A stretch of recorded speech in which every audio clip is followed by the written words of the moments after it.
savez, ceux qui nous suivent sur les réseaux sociaux ne sont pas tous chrétiens. Tout à l'heure, le berger Théophile l'a bien clarifié. Moi, je n'ai pas été chrétien très jeune. Alors, j'ai rencontré le Seigneur à l'université.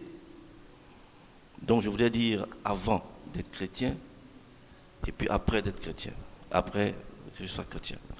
Avant, quand on rencontre une adversité, qu'on n'est pas chrétien, on utilise tous les moyens qu'il faut contre l'adversité.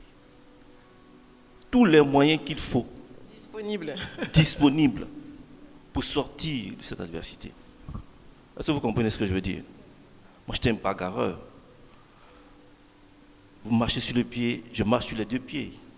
Vous comprenez? Voilà, on utilise tous les moyens pour vaincre l'adversité. Mais lorsqu'on devient chrétien et qu'on a véritablement, je dis bien, je précise, qu'on a véritablement rencontré Christ, c'est différent, hein?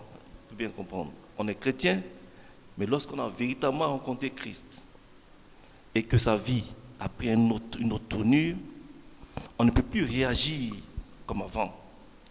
On va réagir avec les principes chrétiens. Les principes chrétiens. C'est là la difficulté. Voyez-vous, moi quand je suis devenu chrétien, je vais vous dire, pour moi, c'était un fleuve tranquille. On est chrétien parce que on est sous l'abri de Dieu. Mais heureusement que Dieu m'a vite rattrapé pour m'enseigner que ce message que moi j'avais de la chrétienté, c'était pas la bonne. Mais lorsqu'on est chrétien, vous rencontrez plus de preuves, en tout cas dans mon cas. Vous savez, avant, quand vous n'êtes pas chrétien, vous laissez aller. Vous allez dans les boîtes de nuit. Quand vous voulez aller en boîte de nuit parce que vous n'êtes pas chrétien, vous vous arrangez à voir ce que vous devez avoir pour aller en boîte de nuit. Tous les moyens sont bons pour avoir de l'argent pour aller en boîte de nuit. Si vous devez vendre quelque chose d'un ami, vous allez vendre. Parce que vous voulez aller en boîte de nuit. Mais du moment où vous devenez chrétien, avec les principes que vous avez, ce n'est pas évident pour vous de faire ce que vous voulez.